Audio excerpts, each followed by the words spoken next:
War and Peace by Leo Tolstoy, Book 6, Chapter 7. Nearly 2 years before this, in 1808, Pierre, on returning to Petersburg after visiting his estates, had involuntarily found himself in a leading position among the Petersburg Freemasons. He arranged dining and funeral lodge meetings, enrolled new members, and busied himself uniting various lodges and acquiring authentic charters. He gave money for the erection of temples and supplemented as far as he could the collection of alms, in regard to which the majority of members were stingy and irregular. He supported almost single-handed a poorhouse the order had founded in Petersburg. His life meanwhile continued as before, with the same infatuations and dissipations. He liked to dine and drink well, and though he considered it immoral and humiliating, could not resist the temptations of the bachelor circles in which he moved. Amid the turmoil of his activities and distractions, however, Pierre at the end of a year began to feel that the more firmly he tried to rest upon it, the more Masonic ground on which he stood gave way under him. At the same time he felt that the deeper the ground sank under him, the closer bound he involuntarily became to the order. When he had joined the Freemasons, he had experienced the feeling of one who confidently steps onto the smooth surface of a bog. When he put his foot down, it sank in. To make quite sure of the firmness of the ground, he put his other foot down and sank deeper still, became stuck in it, and involuntarily waded knee-deep into the bog. Joseph Alexeyevich was not in Petersburg. He had of late stood aside from the affairs of the Petersburg lodges and lived almost entirely in Moscow. All the members of the lodges were men Pierre knew in ordinary life, and it was difficult for him to regard them merely as brothers in Freemasonry, and not as Prince B. or Ivan Vasilievich D., whom he knew in society mostly as weak and insignificant men. Under the Masonic aprons and insignia he saw the uniforms and decorations at which they aimed in ordinary life. Often, after collecting alms and reckoning up 20 or 30 rubles, received for the most part in promises from a dozen members, of whom half were as able to pay as himself, Pierre remembered the Masonic vow in which each brother promised to devote all his belongings to his neighbor, and doubts on which he tried not to dwell arose in his soul. He divided the brothers he knew into 4 categories. In the first he put those who did not take an active part in the affairs of the lodges or in human affairs, but were exclusively occupied with the mystical science of the order, with questions of the threefold designation of God, the 3 primordial elements, sulfur, mercury, and salt, or the meaning of the square and all the various figures of the Temple of Solomon. Pierre respected this class of brothers to which the elder ones chiefly belonged, including, Pierre thought, Joseph Alexeyevich himself, but he did not share their interests. His heart was not in the mystical aspect of Freemasonry. In the second category, Pierre reckoned himself and others like him, seeking and vacillating, who had not yet found in Freemasonry a straight and comprehensible path, but hoped to do so. In the third category he included those brothers, the majority, who saw nothing in Freemasonry but the external forms and ceremonies, and prized the strict performance of these forms without troubling about their purport or significance. Such were Willarski and even the Grand Master of the principal lodge. Finally, to the fourth category also a great many brothers belonged, particularly those who had lately joined. These, according to Pierre's observations, were men who had no belief in anything, nor desire for anything, but joined the Freemasons merely to associate with the wealthy young brothers who were influential through their connections or rank, and of whom there were very many in the lodge. Pierre began to feel dissatisfied with what he was doing. Freemasonry, at any rate as he saw it here, sometimes seemed to him based merely on externals.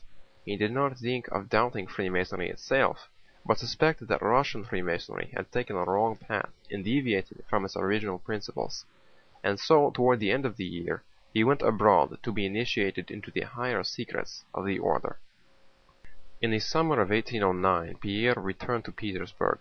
Our Freemasons knew from correspondence with those abroad that Bezúkhov had obtained the confidence of many highly placed persons, had been initiated into many mysteries, had been raised to a higher grade, and was bringing back with him much that might conduce to the advantage of the Masonic cause in Russia. The Petersburg Freemasons all came to see him, tried to ingratiate themselves with him, and it seemed to them all that he was preparing something for them and concealing it. A solemn meeting of the Lodge of the Second Degree was convened, at which Pierre promised to communicate to the Petersburg Brothers what he had to deliver to them from the highest leaders of their order. The meeting was a full one. After the usual ceremonies, Pierre rose and began his address. "Dear brothers," he began, blushing and stammering, with a written speech in his hand, "it is not sufficient to observe our mysteries in the seclusion of our lodge. We must act. Act! We are drowsing, but we must act." Pierre raised his notebook and began to read. "For the dissemination of pure truth and to secure the triumph of virtue," he read, "we must cleanse men from prejudice, diffuse principles in harmony with the spirit of the times, undertake the education of the young, unite ourselves in indissoluble bonds with the wisest men, boldly yet prudently overcome superstitions, infidelity and folly, and form of those devoted to us a body linked together by unity of purpose and possessed of authority and power. To attain this end we must secure a preponderance of virtue over vice, and must endeavor to secure that the honest man may, even in his world, receive a lasting reward for his virtue. But in these great endeavors we are gravely hampered by the political institutions of today. What is to be done in these circumstances? To favor revolutions, overthrow everything, repel force by force? No, we are very far from that. Every violent reform deserves censure, for it quite fails to remedy evil while men remain what they are, and also because wisdom needs no violence.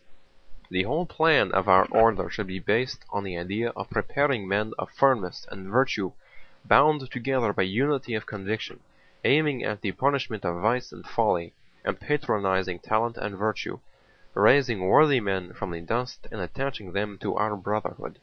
Only then will our order have the power unobtrusively to bind the hands of the protectors of disorder, and to control them without their being aware of it.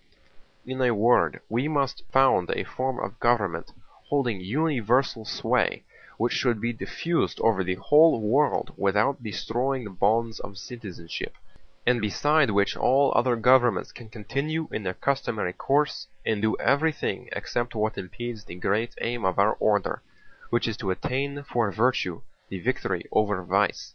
This aim was that of Christianity itself. It taught men to be wise and good, and for their own benefit to follow the example and instruction of the best and wisest men. At that time, when everything was plunged in darkness, preaching alone was of course sufficient. The novelty of truth endowed her with special strength. But now we need much more powerful methods. It is now necessary that man, governed by his senses, should find in virtue a charm palpable to those senses.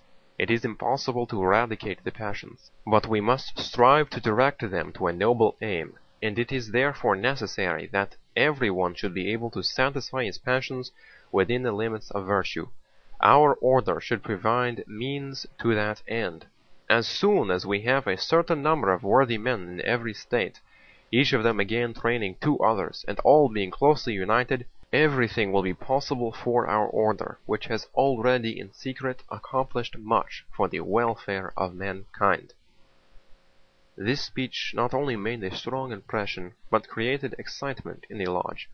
The majority of the brothers, seeing in it dangerous designs of Illuminism, note, the Illuminati sought to substitute republican for monarchical institutions, met it with a coldness that surprised Pierre.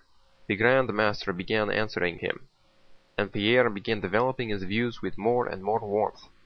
It was long since there had been so stormy a meeting. Parties were formed, some accusing Pierre of Illuminism, others supporting him. At that meeting he was struck for the first time by the endless variety of men's minds, which prevents the truth from ever presenting itself identically to two persons. Even those members who seemed to be on his side understood him in their own way, with limitations and alterations he could not agree to, as what he always wanted was to convey his thought to others, just as he himself understood it. At the end of the meeting the Grand Master, with irony and ill will, reproved Bezúkhov for his vehemence, and said it was not love of virtue alone, but also a love of strife that had moved him in the dispute. Pierre